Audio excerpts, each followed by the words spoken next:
This week on Toys of the Jedi. Follow-up from New York's Toy Fair. Crisby goes solo in his new podcast, JBT. And this Friday is Take Your Action Figure to Work Day.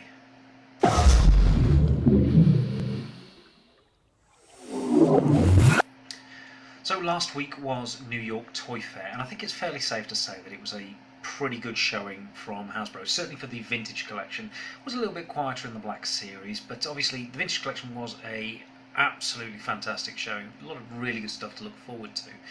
One of the things that in the week that's passed since has been a little bit controversial is the retro line. Now, this, as I alluded to in the last video, is something that could potentially impinge on a lot of the vintage Kenner collectors, and they've got some understandable concerns that these new retro figures could be passed off as the original thing and devalue some of their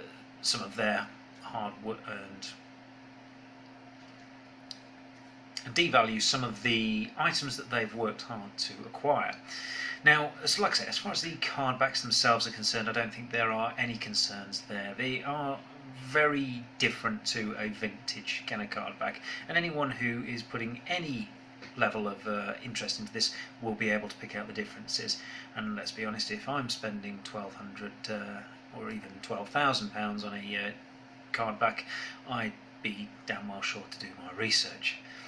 I think the problem comes when we actually open up the card backs and the figures that come out. Now, the figures themselves looks like they are going to be ever so slightly taller than their Kenner counterparts, and again they will have the 2018-2019 date stamp on them. So the figures, absolutely no problem. They are going to be easily identifiable as new versions or the old ones.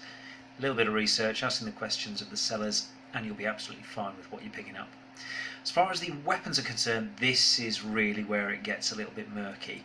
My understanding is that they are going to be a little bit more detailed this time around, but it's still going to be very careful, and you are going to have to pay very close attention to what you're actually picking up, if it's just the accessories or if it's a loose figure being sold with them. Now, as it stands, that's not really too different to where we are today. There's so many repro weapons out there, and the quality of these items is ever increasing. It is getting even more difficult to tell the difference between the new and the old style of weapons. The Imperial Gunnery seems to be your best bet for helping to identify what the differences are, so what you should be looking for with any of these specific weapons. Now, of the 6 that are in shown, I think I'm probably going to look to pick up a Luke Skywalker as my token for the line. I do like to try and get one version of each card back as it comes around. So yeah, managed to get a Luke in the 40th Black Series line, so a Luke in this line as well would be a nice little addition. We'll see about the Tarkin figure. He does look very nice, and again will complement the vintage Kenner figures very well on his own. It does seem to be that there are a few people having some gripes about the actual way that he can be obtained. If he'd been done single packed, you might find that a lot of people were actually buying 2 or even 3 of him. One to keep carded, one to open, and one just in case, as the old saying goes. But with him being in the box with the Death Star, Escape the Death Star game, might be a little bit more expensive to try and get down 3 of those. So we'll see what happens, see how it pans out. Now, as far as I know, these are not going to be in many of the stores here in the UK. Probably get them in places like Forbidden Planet and your actual specialist retailer shops, and obviously the online carriers of figures like Dark Side Toys, ID Toys, etc. will probably be getting them in. So as for where we stand on those, I will probably be picking mine up at places like Comic-Con or Echo Live later on in the year. So the Black Series figures that were revealed were more to do with Celebration exclusives than anything else. But that said, the Obi-Wan Kenobi and the Darth Maul on that classic nostalgic Episode 1 card do really look absolutely fantastic. I've got a friend of mine who's not necessarily fully into the 6-inch line, saw those and was instantly like, how am I going to get my hands on one of those? So yeah, I think they've done an interesting pass with those. Be interesting to see how far they go down the line with those. Whether we get Qui-Gon on those, that type of card back, a Padme, who knows, it's early days, but obviously with those two being the Celebration exclusives, we're going to have to see where we go from there. So outside of that, with the Black Series, there wasn't a huge amount to show. Obviously they had some of the figures that we've only seen in press images loose and on display, and they do look very nice. Some of those have even started showing up at retail in America now. No sign of them yet here in the UK as yet.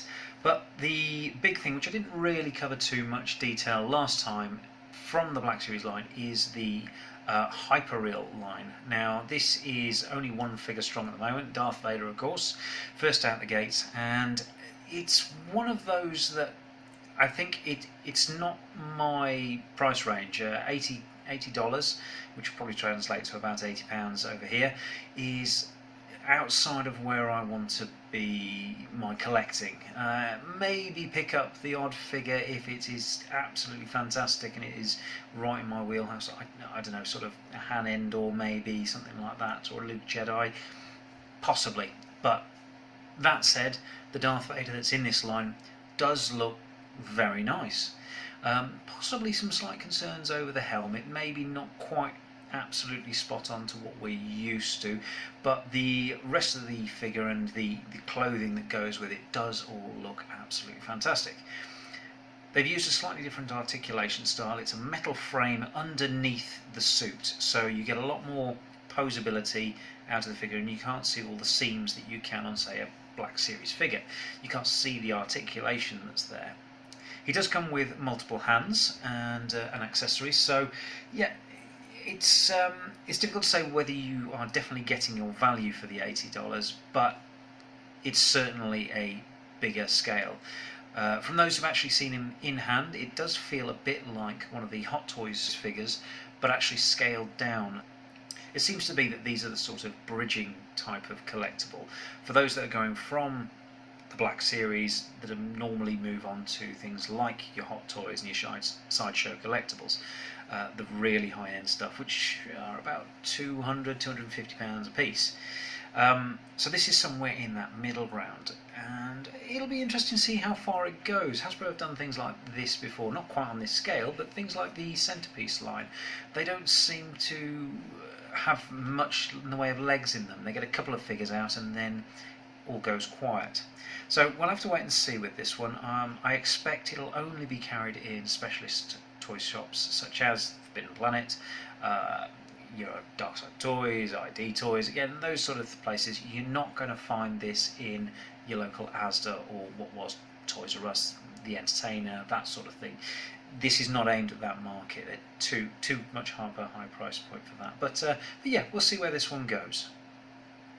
Now for me, the absolute highlight of ToyFair was all of the vintage collection reveals. Obviously a lot of this is geared around Jabba the Hutt, with the Katana coming out next month, we're told, very early part of March. So yeah, it makes sense that obviously following up with that, they're getting a lot of the tie-in products to go with it. So the Jabba's Palace Adventure playset, looking at this, it actually looks like it is being done in a very modular way. The walls can be assembled so that they either stick forward, stick flush along the side, or even stick backwards. They've got it built into the actual wall that it can slot in against that back piece. So again, plenty of room and scope for modular pieces to be added to this. I'm quite looking forward to this this concept. Hopefully it does well and they will continue to actually flush it out with the rest of the line, some archways, Jabba's dais, all that sort of stuff, and again will be compatible with the existing pieces like Jabba and His Throne, the Walmart exclusive from a couple of years ago. I really hope this one has some legs and we get some more from that line. Obviously a lot of people will be buying this set just for the hand in carbonite and the reuse figure that come with it, because they're on vintage card backs. I've got to be honest, as an opener I am going to be opening the box to get the playset out, but those two will definitely be remaining on card to go into the carded run. Going to be interested to see how carbonite blocks work. I've got a spare one from the Black Series which I might have to stick a magnet into to get that to work with the actual playset itself. Now moving on from the Adventure playset, they did also show, like I say, the Tatooine skiff, and this does look fantastic. The amount of detail that's going into this, and the fact that we're getting it for $40 and indeed £40 over here, is phenomenal. It's a really lovely sculpt. I can't wait to get my hands on this. Obviously, if you're going screen accurate, you do need two, one for the prisoner skiff and one for the guard skiff, and these, if you're getting the barge as well, will just absolutely look brilliant all together as a nice three-piece set. Now I can't wait, like I say, to get this. You've got the cables there to dangle Lando off the side of it. It's able to be positioned in multiple different angles, so you can really recreate a lot of the scenes from the film. So yeah, really looking forward to getting my hands on that. Now the Skiff Guard 3-pack that they've revealed, obviously Vidane is the exciting one in that set. He's an all-new figure, one we'd never received before. The Brock Starsha figure, or Sergeant Dwalin, whichever one you want to go for, was somebody who was quite difficult to find in the Black Series line. I managed to get one, I was quite lucky on that, but it's a good chance for other people to get their hands on him again. Now what I would ideally have liked them to see do is take the Vizam that's in that set and actually put in Tame Dren Garen. Now Tame Dren Garen is one of the unmade goons from Jabba's barge, and the only character that actually on screen managed to get a shot on Luke Skywalker. It's the reason Luke wears a black glove for the rest of the movie after he's been shot by him. So I'd go so far as to say he's a fairly important background character, but it's a shame we haven't got him yet. So would have been nice to have seen him included in this set. Obviously there was the Lando in Skiff Guard disguise, and he's gone up for pre-order along with a lot of the other items here so far, and immediately sold out on most places. But do keep checking back onto those pre-order sites. They will undoubtedly show up again in the future. Fans of the podcast Toy Run were obviously disappointed to hear that the show had come to an end. However, Chris B, one of the hosts, has already started and launched his own podcast called JBT. This is Jedi Business Talk. This is available on all the usual places, but also on the JediBusiness.com website. Episode 1 is already out, and Episode 2 is due to drop today, apparently. So do check your podcast feeds and have a look out for that one. Now this Friday is Take Your Action Figure to Work Day. This is every 1st of March, it rolls around, and the idea is that you take one of your action figures to work and take some photos of them. Obviously be careful not to take them of anything sensitive, don't want you getting in trouble with this, but it is a nice fun thing for the community to be doing. I've actually got a little bit of a poll up on Twitter and on Instagram, and I've put up 4 options of the figure that I'll be taking to work. Let you guys decide. Now if you're doing it on Twitter, there's a poll for you to vote in. If you're doing it on Instagram, there are 4 different pictures up of the 4 different characters. You just need to click a like on the one that you want me to take with me. Now at the end of the week, on Friday morning, I'm going to tally up the votes, and the lucky winning action figure will come with me to work. I'll take some photos and put them up online. Now if you want to take part in this as well, obviously you're more than welcome to. Just take your figure to work, take some photos, and make sure you post them on social media with the hashtag ActionFigureWorkday2019, or this is hashtag AFWD2019. So make sure those go up there, and obviously join in with some of the fun on that.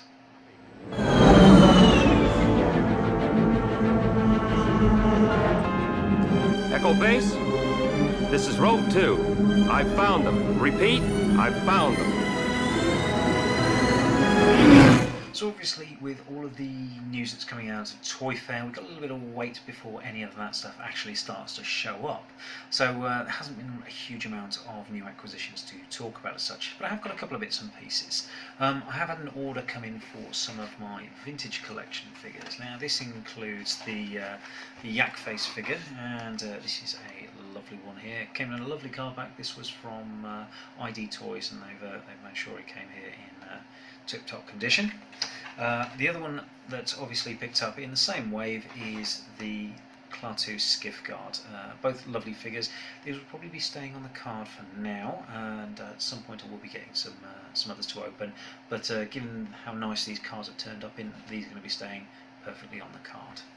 Now the other thing that I've picked up is from the Forbidden Planet, the I've actually got some of the Funko Mystery Minis. These are down to £2.99 at the moment on those. And this one is the lovely Lando Calrissian there. You can just have a quick look at him in the image there. Absolutely lovely. Lovely cheeky chappy, little bobblehead. My littlest absolutely adores him. So yeah, not a massive amount, but a couple of bits and pieces there nonetheless. And that's our show for this week. If you've enjoyed the show, please click the like button down below. Make sure you subscribe to the channel and do click the notification bell so that you're given a nudge anytime we drop a new video. We're also available on Twitter and Instagram, both at Toys of the Jedi. And if you'd be so kind, do share this video wherever you do your sharing. Now, over the next couple of weeks, we will be at Baggocon, which is in Baggeridge, just outside of Dudley, and that's on the 10th of March. We'll also be at MCM Comic Con in Birmingham a little bit later on. That's on the 23rd and 24th. So if you do see us there, go and make sure you say hello to us. We'll be happy to talk Star Wars with anybody and everybody that's going. Until next time.